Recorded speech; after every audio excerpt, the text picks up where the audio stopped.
Hi friends, so this week we are going to explore the author and illustrator Donald Cruz. So Donald Cruz does both. So Robert Munsch, we said he was a storyteller and he did the story, but he did not do the illustrations. That was Michael Marchenko. Patricia Polacco does both. Donald Cruz does both.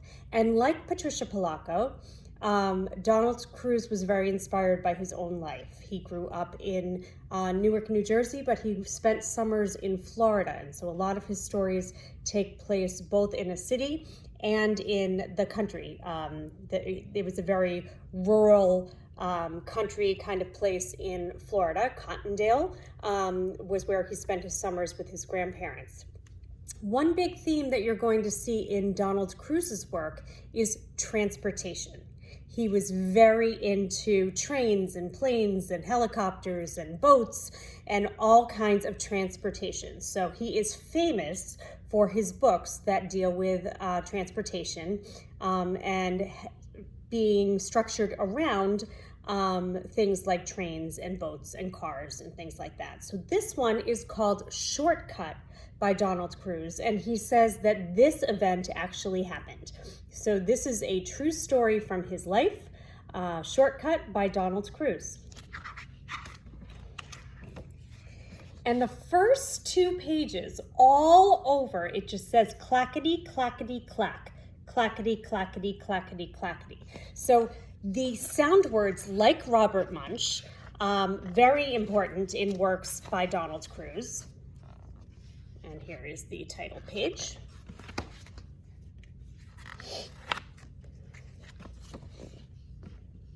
We looked, we listened, we decided to take the shortcut home.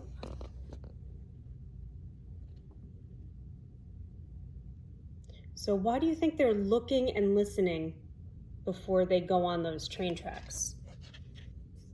What could be coming from any direction, right? A train, so they're trying to be very safe. We shouldn't have taken the road, but it was late and it was getting dark, so we started down the track. So the way he writes that makes me think something's gonna happen. We shouldn't have done that. That's called foreshadowing. We knew when the passenger trains passed, but the freight trains didn't run on schedule. They might come at any time. We should have taken the road. Another piece of foreshadowing there. This was not a smart move.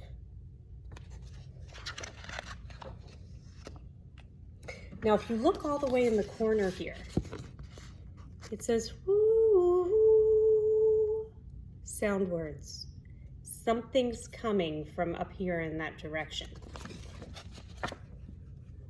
The track ran along a mound. Its steep slopes were covered with briars. There was water at the bottom, surely full of snakes. We laughed, we shouted, we sang, we tussled, we threw stones. We passed the cutoff that led back to the road. So they're joking around, having a grand old time, and we know, the readers, that something's coming from up here. Ooh. Now it's bigger. What does that mean? It's coming closer, right? Ooh. Right? Nice and the way that he writes it, nice and big, you know it's coming closer. I hear a train. Everybody stopped. Everybody listened.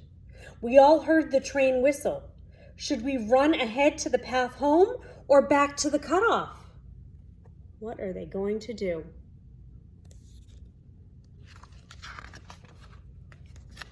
Nice and big. Woo!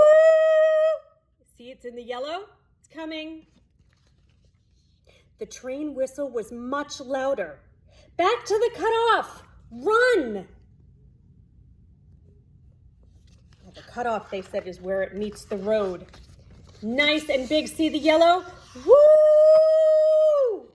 It's very close to the children. The train, get off, get off, get off the tracks. Ooh, I'm a little scared, and I've read this before. Woo! Woo! Nice and loud and big, bold print. We jumped off the tracks onto the steep slope. We didn't think about the briars or the snakes, right? Which is more dangerous? Definitely being on the tracks. This one has no words. Can you see the whole thing? It's just the black train passing. Imagine this is what they see right in front of them. Look. Cars and cars of this train. And on the bottom, clackety, clack, clack, clackety, clack, clack. The noise, the sound words that Donald Cruz uses to express how the train sounds on the tracks. Clackety, clackety, clack, clackety, clackety, clack. Right? You decide how you write those words, right? Clackety, clackety, clack, clackety, clackety, clack. That's how it sounds to him, sitting there watching all of these train cars rush past. And I love the way that he draws it kind of blurry. That's a technique to show people movement. He tends to do that. He wants to show people that it's moving. The train passed. We were all fine. We climbed back onto the tracks. We hurried to the cutoff and onto the road. And you'll see it's going away. Woo, woo, the end of the train car. They look very relieved, right? All hunched over and holding their hearts. We walked home without a word. We didn't tell Big Mama. We didn't tell Mama. We didn't tell anyone. We didn't talk about what had happened for a very long time. And we didn't take the shortcut again. They learned their lesson. Too dangerous to go on the train tracks. Clackety clack, clack, clackety clack, clack, clackety clack, clack. The end. And this says in the back when it says Meet Donald Cruz. So sometimes in the front or the back of a book, it will give some biographical information about the author. This terrifying event Donald Cruz tells about in Shortcut actually happened. Although he grew up in Newark, New Jersey, Donald Cruz spent his boyhood summers in Cottondale, Florida at his grandparents' farm. Cruz describes those summers in a picture book called Big Mamas, another book that he wrote. And Shortcut takes place right near that farm. Hope you enjoyed book number 1 from Donald Cruz.